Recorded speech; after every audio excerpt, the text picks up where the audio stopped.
কয়েকটি ঘটনা ঘটে গিয়েছে। প্রত্যেকটা ঘটনায় কিন্তু পৃথক পৃথক ঘটনা, একটার সাথে কিন্তু আরেকটা কোনো সম্পর্ক নেই। তো প্রথম যে ঘটনাটা সেটা আমি বলছি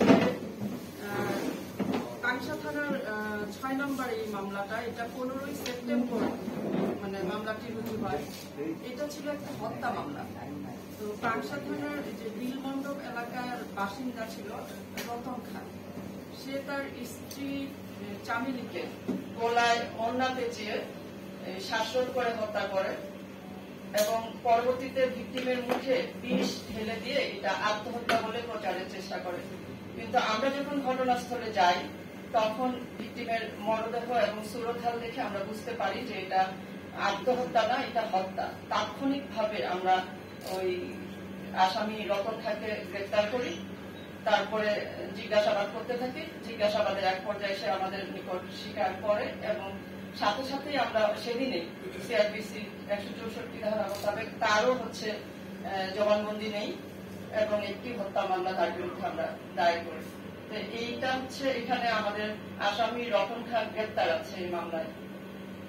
পরবর্তীতে যে ঘটনাটি ঘটে সেটি কালুখালী থানার মামলা 12। এটা 21শে সেপ্টেম্বরের ঘটনা। এটা আপনারা জানেন যে এটাও একটা হত্যা মামলা। এটা ট্রান্সফরমার চুরি করতে গিয়েছিল নাজমুল নামে এক ব্যক্তি। তো সেখানে জনগণের কাছে আটক হয়, জনগণ তাকে পিটিয়ে আহত করে। আহত করার পর তারাই আবার তাকে হাসপাতালে নিয়ে যায় এবং হাসপাতালের গেটে ফেলে রেখে চলে যায়। সেখান থেকে নাজমুল নিজেই হেঁটে হাসপাতালে যায় এবং জরুরি বিভাগে সে ভর্তি হয় হাসপাতালে সে গিয়েছিল সকাল 8টায়, পরবর্তীতে 1টার সময় তার মৃত্যু হয়। তো সেখান থেকে আমরা তাকে নিয়ে এসে লাস্ট পোস্টমর্টম করার পর আমরা এখানেও তার স্ত্রীকে দিয়ে একটি হত্যা মামলা নেই। তো এই ঘটনায় যে মূল যে নেতৃত্ব দিয়েছিল, যে ভিডিও ধারণ করেছিল, তার নাম সালাম দড়ি এবং তার ছেলেও এখানে জড়িত ছিল। সেও পিটিয়েছিল আর কি এই নাজমুলকে, সাথে আরো অন্যান্যরা ছিল। তো আমরা এই সালাম দড়িকে গ্রেফতার করেছি এবং আদালতে সোপর্দ করেছি। তো এখানে নাজমুল কিন্তু পেশাদার চোর ছিল। নাজমুলের নামে 3টা ডাকাতি প্রস্তুতির মামলা পাওয়া গিয়েছে, 6টা চুরির মামলা ছিল এবং অন্যান্য মামলা সহ মোট 11টি মামলা ছিল। তো আসলে এতবার তাকে আইনের হাতে সোপর্দ করার পরেও সে বারবার তার একই পেশায় নিয়োজিত ছিল। আমাদেরকে এই যে সামাজিক ভাবে এদেরকে সচেতন করতে হবে যে এইগুলো পেশায় আর নিয়োজিত থাকা যাবে না। তো এখানে আমরা এই সালাম দড়িকে গ্রেফতার করে তাকে আদালতে দিয়েছি।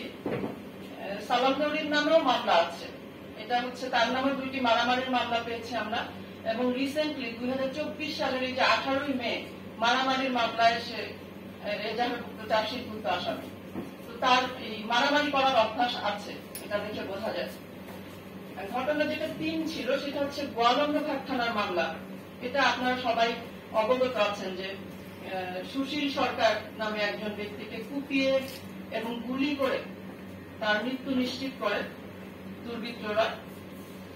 পরবর্তীতে সুশীলের ভাই সুনীল সরকার তাকে হাসপাতালে নিয়ে যায় এবং চিকিৎসক মৃত ঘোষণা করে। তো আপনারা জানেন যে সুশীল এই অঞ্চলের চরমপন্থী দলের নেতা ছিল। সে 5 বছর জেলও খেটেছেন। তার গোয়ালন্দঘাট থানায় হত্যা সহ অস্ত্র আইনে মামলা ছিল 7টি। তো প্রত্যেক হত্যাকাণ্ডই আসলে এটা আমরা কেউই চাই না, এটা অনাকাঙ্ক্ষিত। তো হত্যাকাণ্ড ঘটনার সংবাদ পাওয়া মাত্রই পুলিশ ঘটনাস্থলে যায়। আমরা ময়নাতদন্ত সম্পন্ন করে লাশ পরিবারের নিকট হস্তান্তর করি। সুনীল সরকারকে বাদী করে, সুশীল সরকারের ভাই বাদী হয়ে গোয়ালন্দঘাট থানায় একটা মামলা দায়ের করে। আমরা এই ঘটনার প্রেক্ষিতে একজনকে গ্রেফতার করেছি, জনি নাম। তাকে আমরা জিজ্ঞাসাবাদ করেছি, আরো জিজ্ঞাসাবাদের প্রয়োজন হতে পারে। আপনারা জানেন যে এই জনি সেও কিন্তু অস্ত্র আইনের মামলায় এবং মাদক মামলায় গ্রেফতার ছিল। আর সম্প্রতি যে ঘটে যাওয়া সবুজ মার্ডার মামলা ছিল সেটা চার্জশিটভুক্ত কিন্তু আসামি এই জন্য। পরবর্তী আরেকটি ঘটনা, সেটি হচ্ছে রাজবাড়ী সদর থানার মামলা নম্বর 26। এটাও একটি হত্যা মামলা। এটা হচ্ছে রাজবাড়ী সদর থানার হচ্ছে আসামি রশিদ, ভিকটিম তার স্ত্রী নিজেই বন্যা, তাকে গলা টিপে শ্বাসরোধ করে হত্যা করে। তো পরবর্তীতে তার পরিবার এটা বলতে চায় যে সে অসুস্থ হয়েছে এবং তাকে তার সেই কারণে হাসপাতালে নিয়েছে, কিন্তু আমরা ঘটনাস্থলে উপস্থিত হয়ে যেটা দেখি তখন আমরা বুঝতে পারি যে এটি অসুস্থতা না, এটা একটি হত্যাকাণ্ড। সাথে সাথে আমরা রশিদকে আমাদের হেফাজতে নেই, তাকে গ্রেপ্তার করি এবং তাকে জিজ্ঞাসাবাদের এক পর্যায়ে সে স্বীকার করে যে সে তার স্ত্রীর রাতে গলা হাত দিয়ে চেপে ধরা পড়ে যে শ্বাসরোধ হয়ে মারা গিয়েছে। তো 164 ধারা মোতাবেক সেও স্বীকারোক্তিমূলক জবানবন্দি দিয়েছে এবং তাকে আমরা আদালতে সোপর্দ করেছি। আরেকটি যে ঘটনাটি সেটি গতকাল ঘটেছে, আপনারা জানেন এটা 12 বছরের একটি শিশুকে নিয়ে এই হত্যাকাণ্ডটি। তো সেটি গত পরশুদিন রাতে একটি নিখোঁজ জিডি করে আমাদের থানায় রাতে, এবং পরবর্তী দিন সকালে আমরা এই শিশুটির লাশ পাই।